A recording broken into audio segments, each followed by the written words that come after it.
ᱢᱟᱱᱟᱣ ᱵᱟᱛᱟᱣ ᱠᱮᱫ ᱜᱮᱭᱟ ᱟᱫᱚ ᱚᱸᱰᱮᱱᱟᱜ ᱦᱚᱸ ᱨᱤᱯᱳर्ट ᱱᱚᱝᱠᱟ ᱟᱹᱞᱤᱧ ᱦᱚᱸᱞᱤᱧ ᱟᱸᱡᱚᱢ ᱟᱠᱟᱫᱼᱟ ᱟᱹᱵᱤᱱ ᱡᱟᱦᱟᱸ ᱞᱮᱠᱟ ᱵᱤᱱ ᱞᱟᱹᱭ ᱠᱮᱫ ᱞᱮᱠᱟ तो ओंडे दो ना नायके के बोंगा कियाय आदो नायके के बोंगा के खाने अलिन ओना एरिया रे ताहे कना जहां ना मेनाय ताबोआ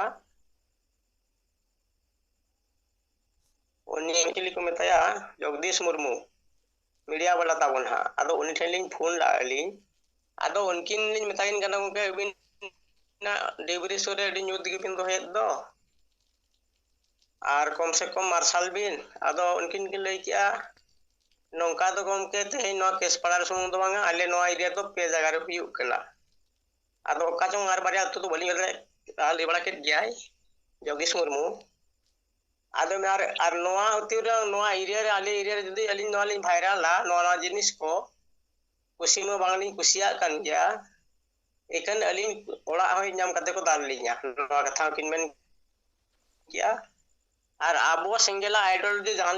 तिना मिना जतो कथा माने टिकिन निकिन लेयात किना अकिन मिना किन गोंके बिरसाल खान मुर्मू बिरोते अलिन अडिगान होलिन रोड पर कट गया उना हारली मना करना अकिना गोड माने ती जंगा लिन गोड चोबा जवारा कन्या नितों आदो अकिन नवा होलिन मेता किन कना आले सिंगल उजान संगठन पाटा खद दो आर गोंके सालखान मुर्मू दो नवा होय मेताले कना आले जुदी इन खन आरो बोआन होर जुदी मेना पेया नोजे सिंगल उजान संगठन पाटा को जहां तिना मुद्दा बन दो का ना 7टी माने 5टी गान सारना कोट बखरा को कुनबी महतो बिरोध को मारांग बुरु जयनो को इदी का तो उनको लामटा धराम होड़ ओना गुरुड़ को झारखंड अब आदिवासी को गाड़ कना ओंडे जेलिकाते सांताली राज परसी प्रथम लगाव चया नोआ को इदी काते इन मिता दिया ओना को जदी इन बाको कुसियन कना और इन उन बहुत इन बचुआ इन खन बेसोड़ जहां संगठन रे को हुई को इन कटी इन खन आर कटी बोल होड़ कोडो को मा देलावा वो सिंगल पार्ट खन बो पांजा को और अब जहां जहां मुद्दा रखा का नो नो जिनिस अब नाम रो दरकार जहां पूरा अब एतो खन लास्ट रे युद्ध रे बन मा उनका नेता को नाम दाड़ियाय मा आदो उनी लिन मेताय कना आपे सोशल मीडिया पार्ट खन मा अडी होड़ा लिंक ताई को गया दापे बे मीडिया वाला को आपे नो गाल मराव पे बिन दायित्व ले मा बिन कन लिन पार्ट खन आपे उनका लीडर को उनते नते गोमके खन आरकटी बोआन होड़ जेतो गोमके बाबन पतिवाय कना आदो उनी मन क्या जीत बंगा सालखान मुर्मू अलिन होलिन समर्थन के दिया उनी के आर दुनिया दिसम दनर पेट आर परिवार लगी मेना को आर गोमके सालखान मुर्मू के नदे कुकदाड़िया आर उनी गोड़ाय तके हुआ आर आज विरोध में अडिगान लिन रोड का गया मेना ओना दो लिन क्षमा ठेलिन खोजो कना आर नितो नय पुंजी मातो अडी डेंजर के नय को रेली फलिया ओना हो बतर के बुझे कना सारना कोड बांग खान जोर जबरदस्त अब हिंदू मुस्लिम क्रिश्चियन को ढाका साला के बोन गया ना होलिन बटाय दाड़िया कन गया आदो उनकिन नंका अडिगान किन समर्थन बड़ाइन तबवा आदो इन कथा कथा के ना आर ना केसपड़ा तो ना मझी बाबा के ताको मना के ताको बोंगा का ना ओना लक्ष्मी पूजा दो आदो नवा होलिन कुली के दिया आपे जे केसपड़ा अतु रे बेरलदा ते भांडान खातिर सिंगल पाटा खन आपे प्यासिम ते पे जति किया दा ते छोतिना अतु ना गोराम एनखान दो नाय के जते बड़े दिकु कुई उनी मा हसा बोंगा कनाय एनखान दो उनकुज बोंगा ठेने सामांगिना बोंगा हा दिया एनखान मा जाहिर आयो मळे को अब प्रकृति कना बोन एनखान ना दूसरे मा ओनम को मा बाय बोंगा से बादाड़ा को जगाते छुआते ना नहीं हतो निमा सांताड़ी बोंगा बुरु जो प्रकृति नि कना दिहेडी कना अनिमा मूर्ति रे बाबने लेका काम नंगने बाबने सजाना एनखान मा निमा नि हतो जति रंग कथा गे आदो इन मने नोआ को बलिन भाइरल दड़ा गोंके आपे के मार चेक पे चिकाय आपे पे दाड़िया लिनो को तो तोरा बगान कुदवाते को दाल लिया नो कथा होनी रोड रकाव किया आर गोंके सरकार उनु समर्थन के दिया आदुलिन बताय कना जहां तिना बे रोड लाज विरोध रे इन रे ताहेन बिन आर चेल लिका रे बो गड़वाया ओना चेष्टाय बिन आदेमना ठीक गया चेष्टा लिन चलुया अली छला बारंबार गालमाराव लिन खोय दो काट गया जहां तिना लिन दाड़िया लिन पटा कोन लिन हालिन गड़वा आर गोंके मनिना रे जोहार सनाम को गे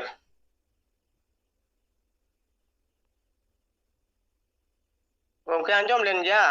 अडी भगी आंजम लेना ठीक गया सर जोहार के अडी अडी सरहाव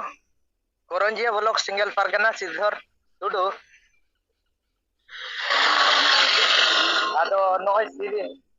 केस पड़ा रिया लक्ष्मी पूजा और बखान ओना एरिया रिन जहां तिना गे ना हर सला गपल मराव खाते दे नवा विषय ते जहां सावता विषय ते आर लक्ष्मी पूजा विषय ते जहां अब उदुग सदरात बुना सावता तला रे आदो नवा दो अडी मारांग अब तला रे सरहाव जों कथा अडी मारांग बेस कथा आर अडी अडी सिंगल चे अलिंग पास्टा सेट खन सरहाव लिंग चालाय कना जोहार जोहार गंके।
पारसी जितकारिया दिसम गमके जीवित बंगा सालखान मुर्मू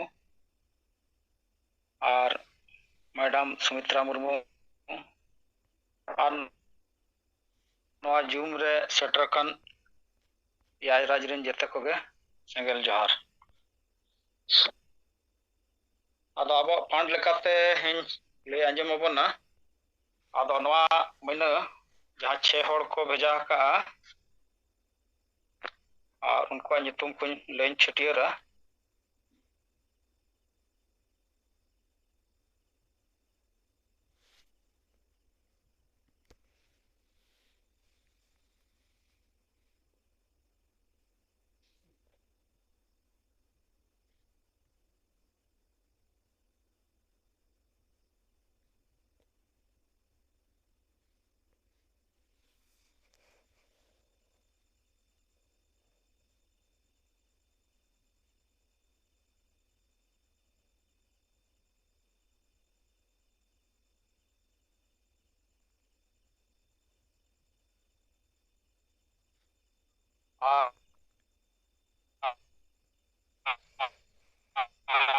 अच्छा बाग नेक्स्ट बागराई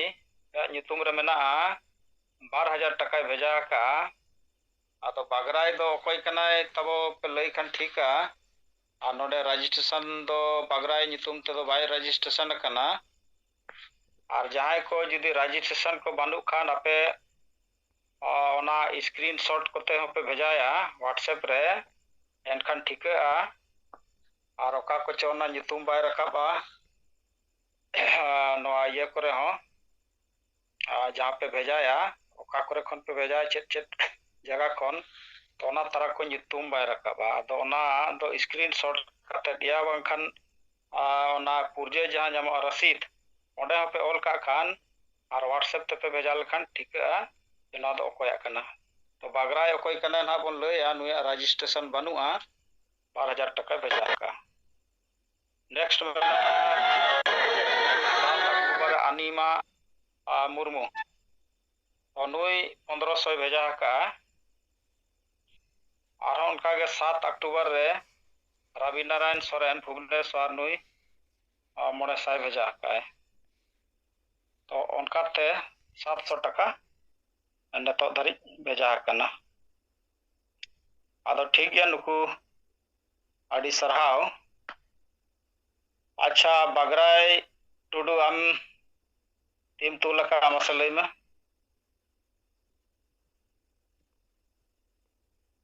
हेलो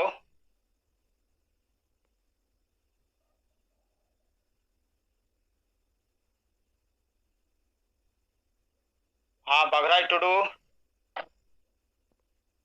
आमा माइक खुले में और मसे आम लई में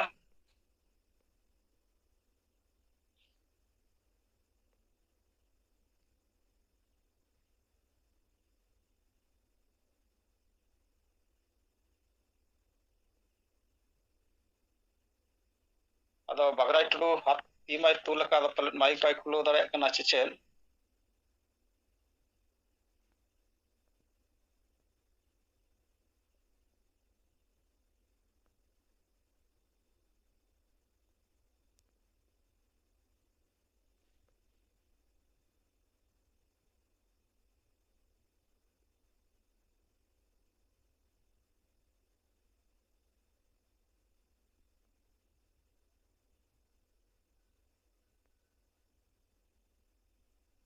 ᱟᱪᱪᱷᱟ ᱵᱟᱜᱽᱨᱟᱭ ᱴᱩᱰᱩ ᱢᱟ ᱟᱨ ᱢᱤᱫ ᱫᱷᱟᱣ ᱪᱮᱥᱴᱟᱭ ᱢᱮ ᱢᱟᱭᱤᱠ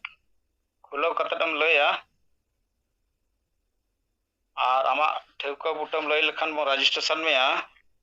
ᱟᱨ ᱱᱚᱰᱮ ᱟᱢᱟᱜ ᱨᱮᱡᱤᱥᱴᱟᱨ ᱨᱮ ᱧᱩᱛᱩᱢ ᱵᱟᱹᱱᱩᱜᱼᱟ ᱛᱚ ᱚᱠᱟ ᱡᱤᱞᱟᱹ ᱚᱠᱟ ᱛᱷᱟᱱᱟ ᱚᱠᱟ ᱵᱞᱚᱠ ᱨᱤᱡ ᱠᱟᱱᱟᱢ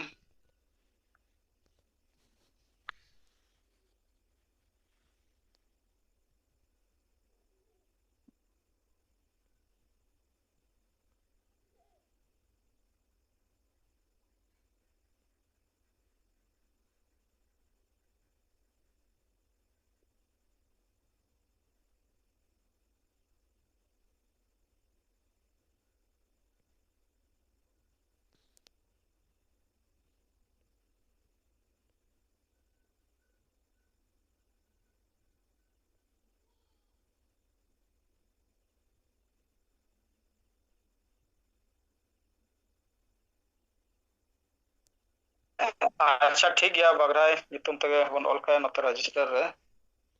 ᱟᱨ ᱜᱟᱯᱟ ᱠᱚ ᱛᱮᱦᱮᱧ ᱵᱟᱢ ᱠᱷᱩᱞᱟᱹᱣ ᱫᱟᱲᱮᱭᱟᱜ ᱠᱷᱟᱱ ᱟᱨ ᱜᱟᱯᱟ ᱨᱮᱦᱚᱸ ᱠᱷᱩᱞᱟᱹᱣ ᱠᱟᱛᱮᱫ ᱟᱢᱟᱜ ᱴᱷᱟᱹᱣᱠᱟᱹ ᱵᱩᱴᱟᱹᱢ ᱞᱟᱹᱭᱟ ᱵᱟᱜᱽᱨᱟᱭ ᱴᱩᱰᱩ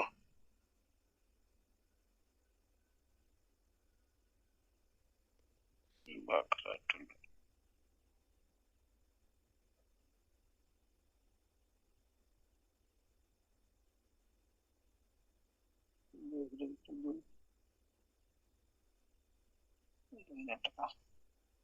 ᱟᱪᱪᱷᱟ ᱴᱷᱤक ᱜᱮᱭᱟ ᱛᱚ ᱚᱱᱟ ᱞᱮᱠᱟᱛᱮ ᱟᱵᱚ ᱱᱚᱜᱼᱚᱭ 9 ᱢᱟᱹᱦᱱᱟᱹ ᱱᱚᱣᱟ ᱚᱠᱴᱳᱵᱚᱨ ᱛᱮᱦᱮᱧ ᱫᱚ ᱦᱩᱭᱱᱟ 10 ᱛᱟᱹᱨᱤᱠᱷ ᱟᱫᱚ ᱵᱟᱹᱠᱤ ᱛᱟᱵᱚ ᱡᱟᱦᱟᱸ ᱜᱮ ᱟᱹᱰᱤᱜᱟᱱ ᱨᱮᱡᱤᱥᱴᱨᱮᱥᱚᱱ ᱟᱠᱟᱱᱟ ᱱᱤᱛᱚᱜ ᱫᱷᱟᱹᱨᱤᱡ ᱱᱚᱜᱼᱚᱭ ᱱᱩᱭ ᱥᱟᱞᱟᱜ 91 ᱦᱚᱲ ᱵᱚᱱ ᱨᱮᱡᱤᱥᱴᱨᱮᱥᱚᱱ ᱟᱠᱟᱜᱼᱟ ᱟᱨ ᱦᱟᱢᱮᱥᱟ ᱩᱱᱠᱩ 7-8 हड़ इना गेबन एमएआ प्रत्येक महीना अदो ओना खन बाबन बढ़ाव दाड़े कना अदो ओना इदी कतत मा जहां गे रजिस्ट्रेशन का बन जहां गे बन दाड़ेया तो हर महीने जहां रह बन भेजा लखन नो आडी गन टाका नेलोआ और ब्लॉक लेवल मा जीरो गया तो ठीक गया दो नितो लेकाते अब नय 60,500 रुपया मेना 60,500 रुपया अब इन 6-7 हड़ 8 हड़ इन खन गे बाबन बढ़ाव कना अदो ना जहां गे ना पैसा टाका को बन एमेआ ओना दो जहां लेका बो 7,000 टाका लगा कना ओना दो आर हम फिर अंडे गे चाबा कना 7,000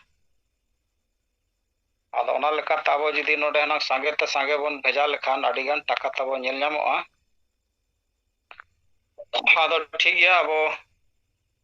बाकी नोआ इदी कतत मा बाकी जहां ब्लॉक लेवल को जहां जिम्मा बन हताव का नोआ हो आडी गान जिम्मा बन हताव का लेकिन ओका ब्लॉक को ठीक तो बा हुई कना तो ठीक गया नोआ तला राहम तब जहां को ओंडे अनका जब गे पे भेजाया जदी रजिस्ट्रेशन बनु खान आपे बेस्ते nyutum ओना ऑल कतत पे भेजाया व्हाट्सएप रे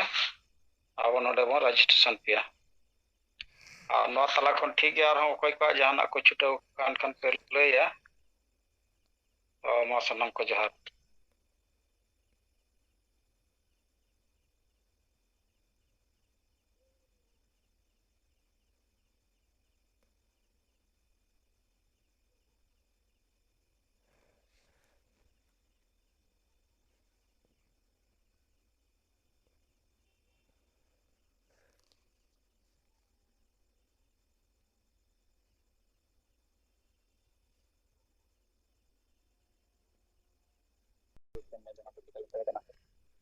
नित अडिगान गंके जहां रिपोर्ट को